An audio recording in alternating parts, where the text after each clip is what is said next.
তাবিঈদের মধ্যে মুহাম্মদ ইবনে সিরিন খুব ভালো স্বপ্নের ব্যাখ্যা জানতেন। এক লোক এসে মুহাম্মদ ইবনে সিরিনকে বলল যে আমি দেখলাম আমার ছেলে পানি খেতে খেতে পেটটা এত বড় হয়ে গেছে। এই একই স্বপ্ন আরেকটা লোকও দেখলো, দেখে এক মূর্খের কাছে জিজ্ঞেস করলো। সে বলল, সর্বনাশ, এত বড় পেট হয়ে গেছে, তোমার ছেলে তো মারা যাবে। ঠিকই কয়েকদিন পরে ছেলেটা মারা গেল। আর একই স্বপ্ন দেখে এই লোক মুহাম্মদ ইবনে সিরিনকে জিজ্ঞেস করেছিল, উনি বলেছেন যে তোমার ছেলে তো অনেক বড় আলেম হবে। ঠিক তাই হয়েছে, ওই ছেলে অনেক বড় আলেম হয়েছে। তো ফাইন্না রুইয়া তাকাউ আলা মা তুআব্বার, স্বপ্নের ব্যাখ্যা তেমন হয় যেমন এটার ব্যাখ্যা করা হয়। রাসূল সাল্লাল্লাহু আলাইহি ওয়াসাল্লাম একবার স্বপ্নে দেখলেন যে তিনি ওনাকে দুধ দেয়া হয়েছে, বাটিতে দুধ খাচ্ছেন, পরে আঙ্গুলের ফাঁক থেকে দুধ বেরোচ্ছে। এই সামান্য একটু দুধ রাসূল সাল্লাল্লাহু আলাইহি ওয়াসাল্লাম উমরে ফারুককে দিলেন। সাহাবারা বললেন, মাযা আউয়ালতা বিহি ইয়া রাসূলুল্লাহ, এটা তাওয়িল কি?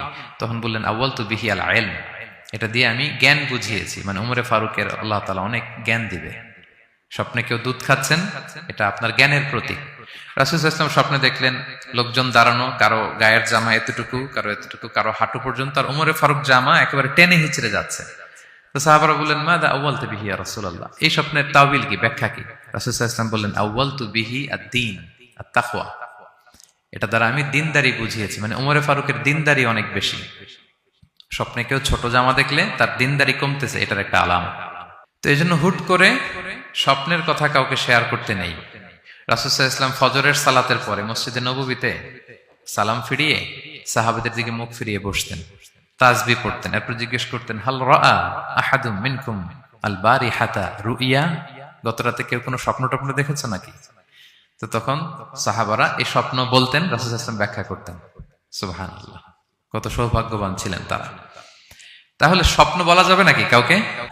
না। খুবই শুভাকাঙ্ক্ষী, আপনার একেবারে ক্লোজ ফ্রেন্ড, তাকে বলতে পারেন। আর অনেক বড় আলেম যিনি ভালো ব্যাখ্যা করতে পারবেন, আপনাকে গাইড করতে পারবেন, তাকে বলবেন, এছাড়া বলা যাবে না। আর খারাপ স্বপ্ন তো বলাই যাবে, আল্লাহ তাআলার কাছে পানা চাইতে হবে।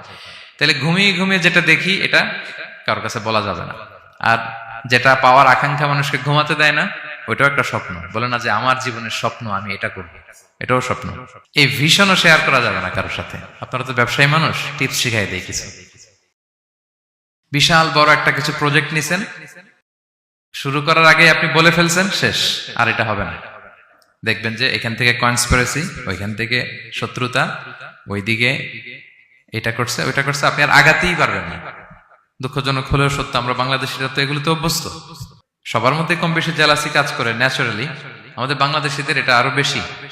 আমি আমার প্রায় আলোচনাতে বলি যে আমাদের জাতীয় খেলা হাডুডু হওয়ার কারণ হচ্ছে এই খেলার ধরনটাই এমন, একজন সামনে যেতে চায়, 10 জন পা ধরে পিছনে টানতে চায়।